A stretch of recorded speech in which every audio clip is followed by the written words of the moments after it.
고통이 너를 붙잡고 있는 것이 아니라 내가 그 고통을 붙잡고 있는 것이다. 흐르는 강물에 손을 담가 보십시오.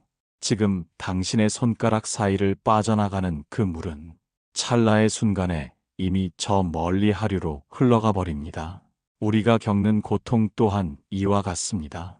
나를 아프게 했던 그 사건, 나에게 상처를 주었던 그 사람의 말, 그 모든 것은 사실 시간이라는 거대한 강물을 따라 이미 지나가 버렸습니다. 그런데 우리는 왜 이미 저 멀리 떠나간 흙탕물을 바가지로 정성스럽게 퍼올려 오늘 나의 맑은 우물에 자꾸만 들이붓는 것일까요? 10년 전의 억울함이 오늘 아침의 일처럼 생생하게 살아나 당신의 가슴을 답답하게 만들지는 않습니까? 이미 장례까지 치러버린 옛 기억의 망령을 억지로 불러내어 다시금 그 아픔과 마주 앉아 있지는 않으신지요? 사람의 마음은 참으로 묘합니다. 즐거웠던 기억은 금세 휘발되어 사라지는데 나를 핥히고 간 상처의 기억은 마치 어제 일어난 일처럼 날카로운 칼날을 갈며 마음 한구석에 자리를 잡습니다. 이것은 고통이 당신을 따라다니는 것이 아닙니다. 고통은 이미 그 자리에 멈춰 서 있는데 당신이 그 고통의 꼬리를 꽉 쥐고 오늘이라는 시간으로 억지로 끌고 오고 있는 것입니다. 생각해 보십시오. 그때 그 시절 당신을 잠 못 들게 했던 그 일들은 이미 형체도 없이 사라졌습니다. 그 말을 했던 사람도 늙거나 세상을 떠났을 수 있고 그 상황 또한 다시는 재현될 수 없는 과거일 뿐입니다. 하지만 당신의 머릿속에서는 그 비극적인 영화가 수천 번 수만 번 반복 재생되고 있습니다.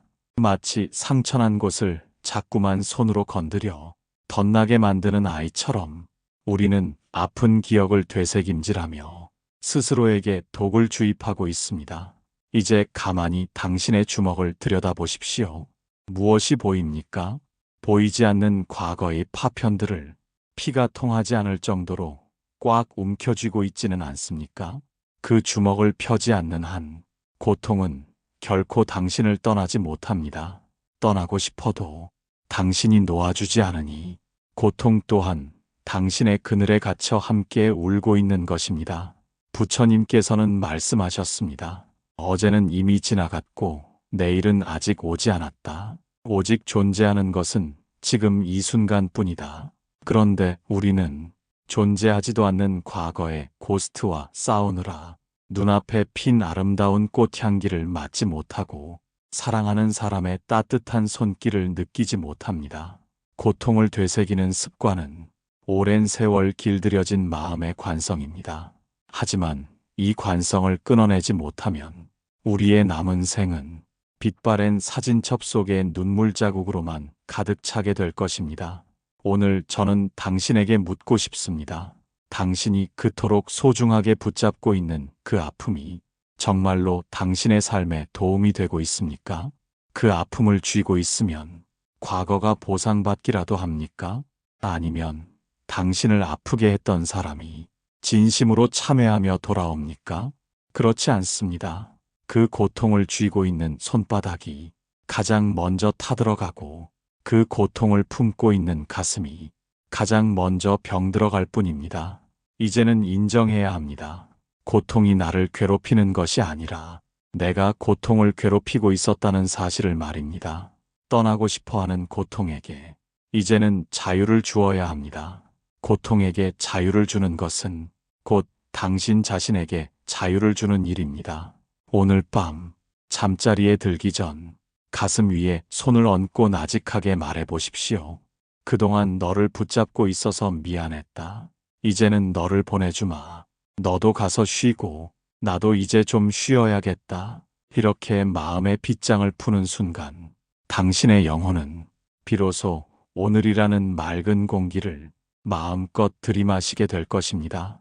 일부 피해자로 남으면 평생 고통 속에 산다. 살다 보면 참으로 억울한 일을 당할 때가 있습니다. 믿었던 사람에게 배신을 당하기도 하고 남들 다 받는 복을 나만 비껴가는 것 같아 하늘을 원망하며 눈물 짓던 밤도 있었을 것입니다. 그럴 때 우리 마음 속에는 아주 강력하고도 끈질긴 생각 하나가 뿌리를 내립니다. 그것은 바로 나는 피해자다라는 생각입니다. 내가 이렇게 힘들게 사는 것은 다 그 사람 때문이야.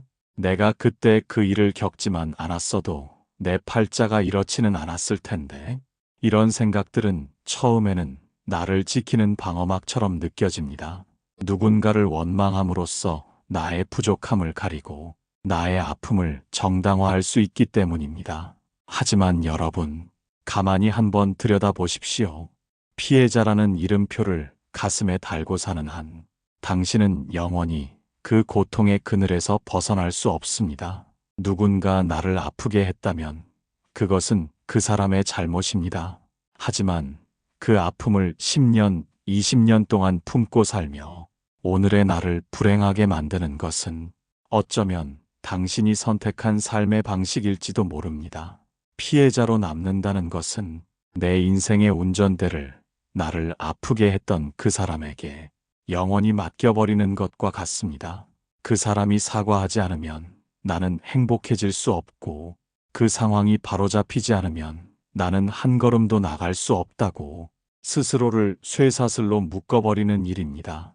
우리는 가끔 고통을 무기로 사용하기도 합니다.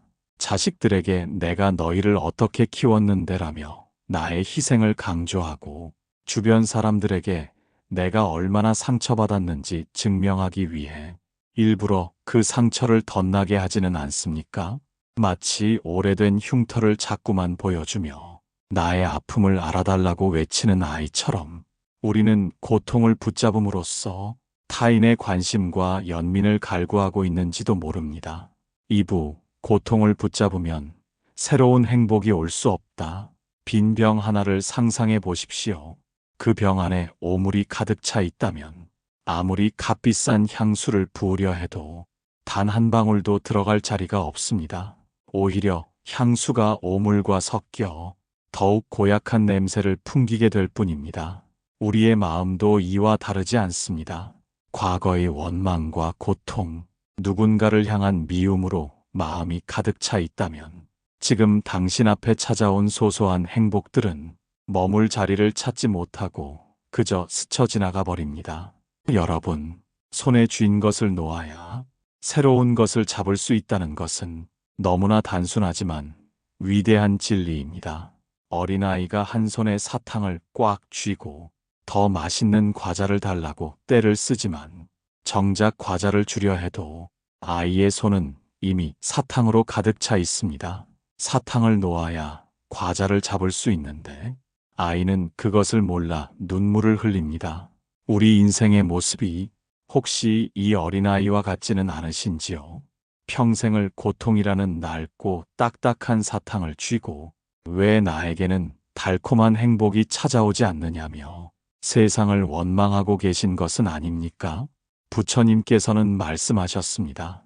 이 세상에 영원한 것은 아무것도 없으며 모든 것은 비어 있을 때 비로소 그 쓰임이 생긴다고 말입니다.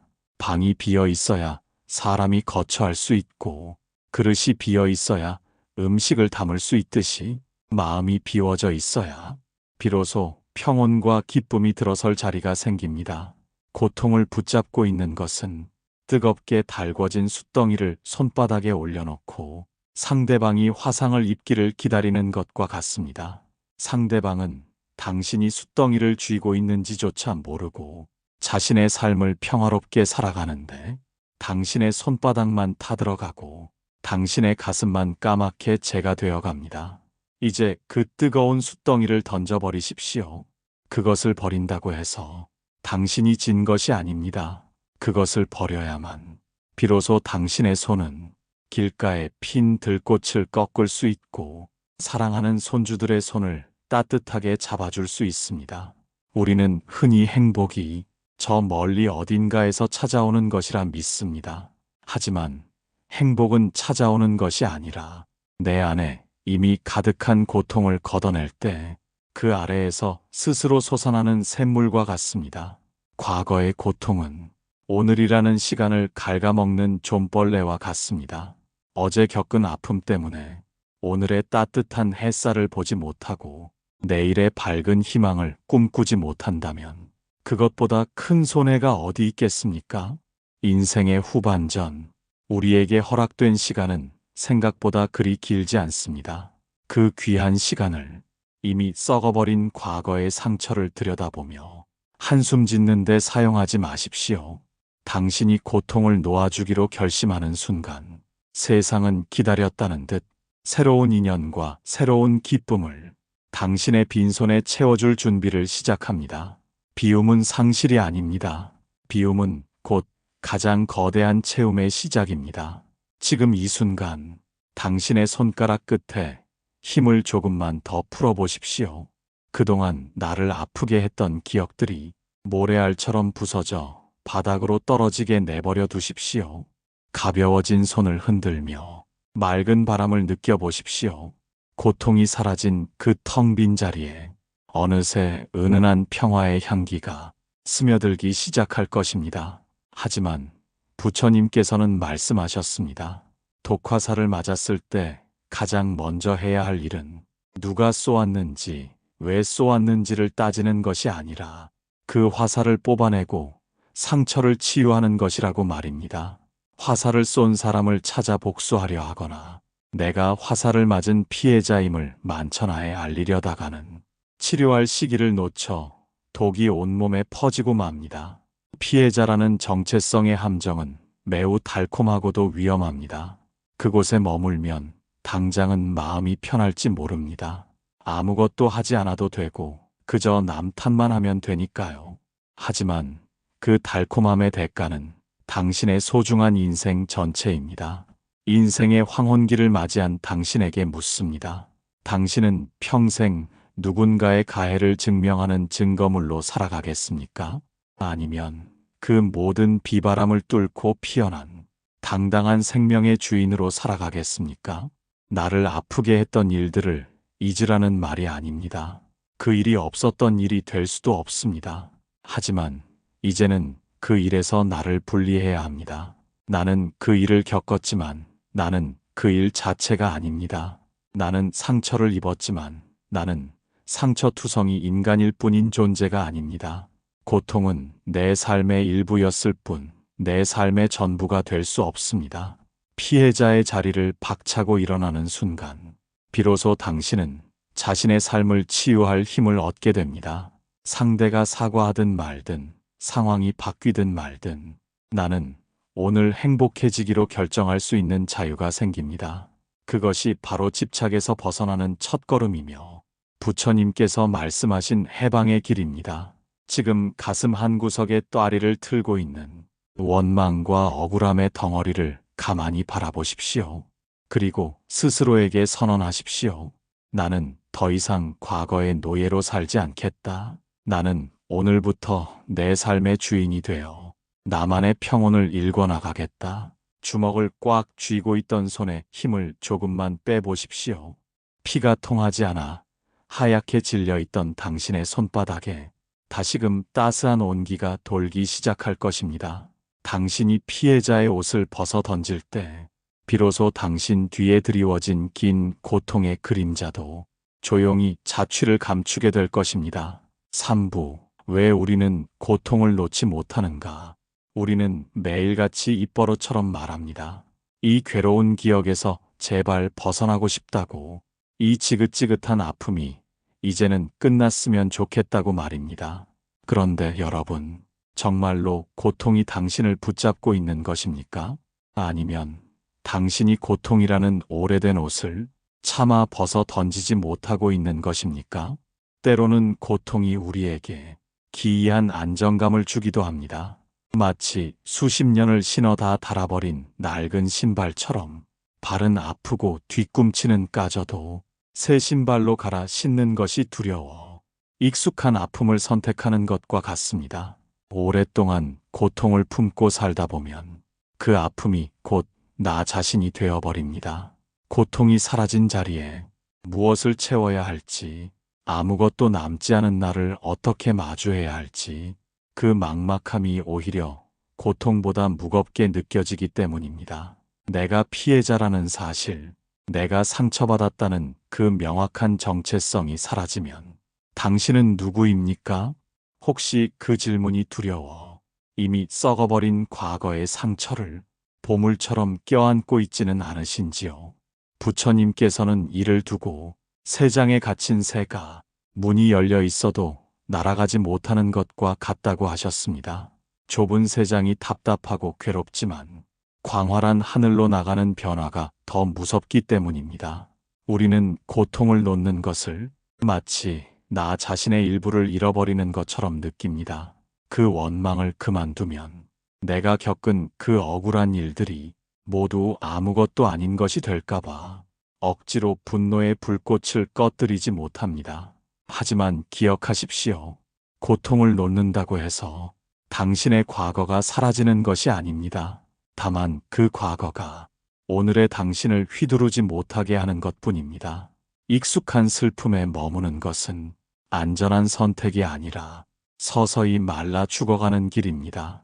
이제 그만 새 장의 문을 열고 낯선 평온 속으로 날아오르십시오. 고통이 나를 정의하게 내버려 두지 마십시오. 아픔이라는 낡은 껍질을 벗어야 비로소 새살이 돋아나고 진정한 당신의 얼굴이 드러날 것입니다. 당신을 괴롭히는 것은 어제의 일이 아니라 그 일을 놓지 못하는 오늘의 마음입니다. 주먹 쥔 손을 펴고 그 빈자리에 불어오는 서늘한 바람을 느껴보십시오. 그 낯선 바람이 바로 당신이 그토록 기다려온 자유의 시작입니다.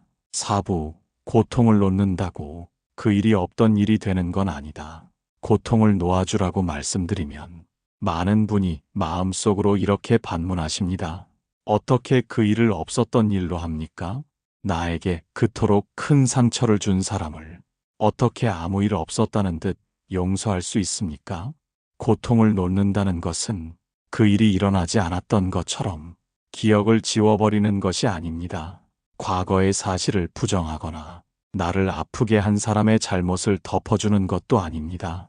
그것은 마치 내 몸에 남은 오래된 흉터를 바라보는 것과 같습니다. 흉터는 그 자리에 선명하게 남아 우리가 겪었던 아픈 사건을 증명합니다. 하지만 그 흉터를 본다고 해서 지금 당장 피가 흐르거나 살을 애는 듯한 통증이 느껴지지는 않습니다. 기억은 남겨두되 그 기억 위에 덧칠해진 시뻘건 통증만 닦아내는 것, 그것이 바로 고통을 놓아주는 지혜입니다. 우리는 흔히 용서를 상대를 위한 자비라고 생각합니다. 그래서 억울하고 분한 마음에 결코 용서할 수 없다고 고집을 피우기도 합니다. 하지만 진정한 용서는 상대를 너그럽게 봐주는 것이 아니라 그 사람이라는 감옥에 갇혀 있는 나 자신을 무죄방면하여 석방해주는 일입니다. 미워하는 사람을 품고 사는 것은 평생 그 사람을 등에 업고 다니는 것과 같습니다. 당신이 그토록 싫어하는 사람과 한시도 떨어지지 않고 먹을 때나 잠잘 때나 함께하고 있다면 그보다 끔찍한 형벌이 어디 있겠습니까? 용서하지 못하는 마음은 결국 당신의 영혼을 그 과거의 시간에 영원히 묶어둡니다. 상대는 이미 당신을 잊고 평안히 살고 있는데 당신만 그 지옥 같은 순간에 멈춰 서서 매일같이 그 불꽃에 데이고 있는 것입니다. 부처님께서는 말씀하셨습니다. 기억은 지혜가 되고 고통은 걸음이 된다. 과거의 그 아픈 일은 당신을 무너뜨리기 위해 온 것이 아니라 당신의 삶을 더 깊고 단단하게 만들기 위해 잠시 스쳐간 거친 비바람이었습니다. 이제 그 사건을 고통의 원인이 아니라 당신의 삶이라는 역사의 한 페이지로 남겨두십시오. 기억은 하되 아파하지는 마십시오. 분노의 불꽃을 끄고 나면 비로소 그 기억 속에서 당신이 배워야 할 지혜가 보일 것입니다. 용서는 나를 위한 가장 이기적인 선물입니다. 그 선물을 당신 자신에게 기꺼이 건네주십시오. 그 일이 없던 일이 되지는 않겠지만 그 일이 당신의 오늘을 망치게 내버려 두지 않는 것, 그것이 진정으로 나를 사랑하는 사람의 자세입니다. 5부, 손을 펴는 순간 자유가 온다. 주먹을 꽉 한 번 쥐어 보십시오. 손톱이 바닥을 파고들 정도로 있는 힘껏 힘을 주어 보십시오. 처음에는 단단한 힘이 느껴지겠지만 1분 1초가 지날수록 손가락은 저려오고 팔 근육은 비명을 지르기 시작합니다. 이것이 우리가 고통을 붙잡고 있을 때 우리 영혼이 겪는 상태입니다. 무언가를 붙잡는 행위는 사실 엄청난 에너지를 소모하는 고된 노동입니다. 우리는 흔히 고통을 내려놓으면 내 삶이 무너질까봐 두려워하지만 진실은 정반대입니다. 당신을 무너뜨리고 있는 것은 내려놓음이 아니라 끝까지 버티며 움켜쥐고 있는 그 힘입니다. 이제 천천히 손가락의 힘을 풀어보십시오. 마디마디가 펴지며 막혔던 피가 다시 흐르기 시작할 때 그때 느껴지는 서늘하고도 짜릿한 해방감을 가만히 음미해 보십시오. 손을 펴는 순간 비로소 당신은 알게 됩니다. 고통은 나를 가둔 감옥이 아니라 내가 쥐고 있던 한 줌의 그림자였다는 사실을 말입니다. 집착을 내려놓는다는 것은 포기하는 것이 아닙니다. 그것은 더 이상 나 자신을 학대하지 않겠다는 가장 고귀한 자비의 실천입니다. 고통 없이 사는 것이 정말 가능할까? 의구심이 드실 수도 있습니다. 하지만 고통 없는 삶이란 아무런 일도 일어나지 않는 삶이 아니라 어떤 일이 일어나도 그것을 내 마음에 가두지 않는 삶을 말합니다. 바람이 창문을 통과해 지나가듯 슬픔이 오면 오게 두고 아픔이 가려 하면 가게 두는 것. 그 열린 마음이 바로 부처님이 도달하신 자유의 경지입니다. 손을 펴면 비로소 보입니다. 그동안 꽉 쥔 주먹 때문에 보이지 않았던 당신 손바닥의 따스한 온기와 세상을 향해 뻗을 수 있는 무한한 가능성이 말입니다. 당신은 고통받기 위해 태어난 존재가 아닙니다. 당신은 그 고통을 통과하여 더 큰 지혜로 나아가기 위해 이 세상에 왔습니다. 주먹을 펴십시오. 그리고 그 빈손으로 지금 이 순간 당신 곁을 흐르는 고요한 평화의 손을 잡으십시오. 자유는 멀리 있지 않습니다. 당신의 손가락이 펴지는 바로 그 찰나에 이미 당신 곁에 와 있습니다. 6부. 오늘 당신이 붙잡고 있는 고통을 내려놓으십시오. 이제 우리는 긴 여정의 마지막 문턱에 도달했습니다. 그동안 우리는 고통의 정체를 들여다보았고 우리가 왜 그 아픈 기억을 그토록 질기게 붙잡고 있었는지 함께 살펴보았습니다. 이제 마지막으로 묻겠습니다. 당신은 정말로 자유로워질 준비가 되셨습니까? 아니면 여전히 익숙한 슬픔의 그늘 아래 머물며 누군가를 원망하는 마음을 지키고 싶으신가요? 고통을 놓는다는 것은 대단한 결심이 필요해 보이지만 사실은 아주 단순한 선택입니다. 그것은 마치 길을 걷다 우연히 발에 박힌 가시를 이제 그만 뽑아내겠다고 마음먹는 것과 같습니다. 가시를 뽑을 때 찰나의 통증이 두려워 평생을 절뚝거리며 살 수는 없습니다. 지금 이 순간 당신의 마음 속에 깊이 박힌 그 오래된 고통의 가시를 직시하십시오. 구체적인 방법을 하나 제안해 드립니다. 가만히 눈을 감고 당신을 괴롭히는 그 사건이나 사람을 떠올려 보십시오. 그리고 그것이 당신의 손바닥 위에 놓인 검고 무거운 돌덩이라고 상상해 보십시오. 그 돌덩이 때문에 당신의 손은 굳어 있고 어깨는 무겁게 처져 있습니다. 이제 숨을 크게 들이마시고 내뱉는 숨에 맞춰 서서히 손가락을 하나씩 펴보십시오. 돌덩이가 바닥으로 툭 떨어지는 소리를 마음의 귀로 들어보십시오. 먼지가 일어나고 그 무거웠던 짐이 당신의 몸에서 분리되는 그 가벼운 찰나를 온전히 느껴보십시오. 고통을 놓는 것은 상대를 용서하는 것이 아니라 나 자신에게 주는 가장 극진한 대접입니다. 그동안 고통을 쥐고 있느라 피가 통하지 않았던 당신의 영혼에 비로소 생명의 기운이 돌기 시작할 것입니다. 오늘 당신이 붙잡고 있는 고통을 내려놓으십시오. 내일로 미루지 마십시오. 다음에 형편이 나아지면 하겠다고 하지 마십시오. 지금 이 순간 손을 펴는 용기만이 당신을 진정한 평온으로 인도할 것입니다. 인생의 황혼은 과거의 찌꺼기를 태우는 시간이 아니라 남은 빛으로 내면을 비추는 귀한 시간입니다. 무거운 짐을 진 채로는 그 아름다운 빛을 온전히 누릴 수 없습니다.